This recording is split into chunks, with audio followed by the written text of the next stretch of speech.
Hello guys, welcome back to my channel. तो आज का हमारा टॉपिक है एक छोटी सी नोवेला जो कि है a Christmas carol. Obviously name से जायज़ है कि ये नॉवल जो है क्रिसमस पे बेस्ड है। ये लिखी थी चार्ल्स डिकन ने 1843 में। अ क्रिसमस कैरल एक बूढ़े, अकेले और गुस्सैल गोस्ट की है जिसका नाम एक गुस्सैल आदमी की है जिसका नाम है एबेनेज़ स्क्रूज।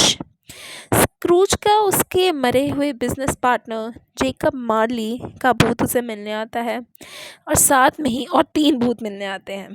पहला भूत उसे बीते हुए पास्ट में दिखाता है, दूसरा भूत उसको उसका प्रेज़ेंट दिखाता है और तीसरा भूत उसको आने वाले कल दिखाता है।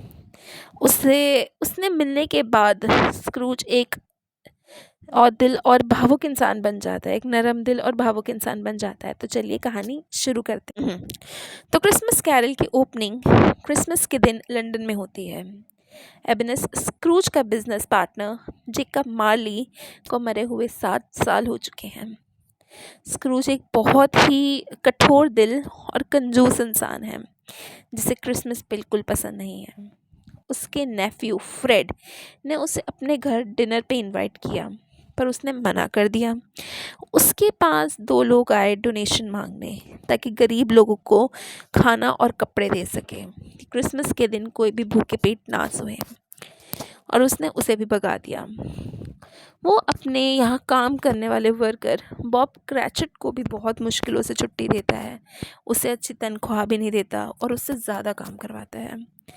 उसी रात स्क्रूज के पास मार्ली, जो कि उसका बिजनेस पार्टनर था, उसका भूत आता है जिसको धरती पे घूमना पड़ रहा है। उसके पैरों में मोटी मोटी चेन्स बंधी हुई हैं और गले में एक पैसा रखने वाला डब्बा भी, जो कि उसकी लालच और खुदगर्जी को दर्शाता है। वो स्क्रूज को बताता है कि उसके पास एक ही चांस है, किसके पास? स्क्रूज के पास, वरना उसके साथ इससे भी खराब होगा। आज रात उसके पास 3 भूत आएंगे। अगर स्क्रूज ने उनकी बात ना समझी तो उसके साथ भी ऐसा ही होगा।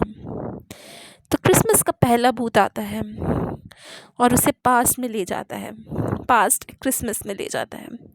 वह उसे स्क्रूज की जवानी में लेके जाता है जब वह ज़्यादा जिंदा दिल था, पर उसे उसकी बहन की याद आती है। पास्ट में उसे उसकी बहन याद दिलाती है जैसे वह बहुत प्यार करता था, और वह एक क्रिसमस पार्टी देखता है जिसे वहाँ पहला एम्प्लॉयर मिस्टर फेज़िविक ने रखा था। वह स्क्रूज को अपने बेटे की तरह रखता था। स्क्रूज की मंगेतर तोड़ देती है क्योंकि उसे एहसास होता है कि स्क्रूज कभी उसे उतना प्यार नहीं करेगा जितना वह पैसे से करता है। फिर अगले ही पल वो बेल के घर में खड़ा होता है। बेल बुढ़ी हो चुकी है और उसकी एक बड़ी और खुशहाल परिवार है। स्क्रूज ये देख के अपसेट हो जाता है और वहाँ से जाने को चाहता है। तो वहाँ से चले जाते हैं कौन? भूत और स्क्रूज। स्क्रूज के पास दूसरा भूत आता है जो उसे प्रेजेंट में क्या हो रहा है, प्रेजेंट में होते हुए इवेंट्स दिखाता है। क्रिसमस का दिन है और लोग बहुत खुश हैं। भूत उसे बॉब क्रैचेट, जो कि उसका एम्प्लॉयर था, उसके घर लेके जाता है जहाँ सारे डिनर एंजॉय कर रहे होते हैं। भूत उसे बॉब का बेटा टाइनी टिम को दिखाता है जो कि बहुत बीमार है और मर भी सकता है।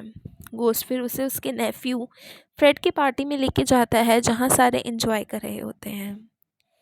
तो फिर आता है तीसरा भूत जो स्क्रूज को फ्यूचर में लेके जाता है। क्रिसमस का दिन था, स्क्रूज मर चुका था, उसकी मृत्यु हो चुकी थी। उसके फ्यूनरल में सिर्फ एक बिजनेसमैन आया था, वह भी इस शर्त पे कि वहाँ पे लंच सर्व होगा। उसके एम्प्लॉय और सर्वेंट्स उसका सारा बिजनेस बेच देते हैं। फिर गोस्ट उसे टाइनी टिम के फ्यूनरल दिखाता है जहाँ उसका सारा परिवार उसे याद करके रो रहा होता है। स्क्रूज जब अपनी कब्र देखता है तो उसको तो कोई भी नहीं होता। वह रोने लगता है और कसम खाता है कि अब वो खुद को बदलेगा। अगले दिन जब स्क्रूज उठता है वह पूरी तरह बदल चुका होता है। उसकी पर्सनालिटी, उसकी थिंकिंग सब बदल चुकी होती है। वो उस चैरिटी को पैसे देता है जिसने जिसे उसने कल भगा दिया था, और वह अपना डिनर फ्रेड के साथ करता है। अगले दिन वो बॉब क्रेचेट की तनख्वाह बढ़ा देता है और टाइनी टिम का इलाज वो खुद करवाता है। स्क्रूज अब पूरी तरह बदल चुका था। वह सबको काइंडनेस, प्यार और दयालुता से ट्रीट करता था, क्योंकि असल में यही चीज़ें क्रिसमस की असली स्पिरिट को दर्शाती हैं। आई होप आपको ये कहानी अच्छी लगी होगी। तो thanks for watching and please subscribe to my channel.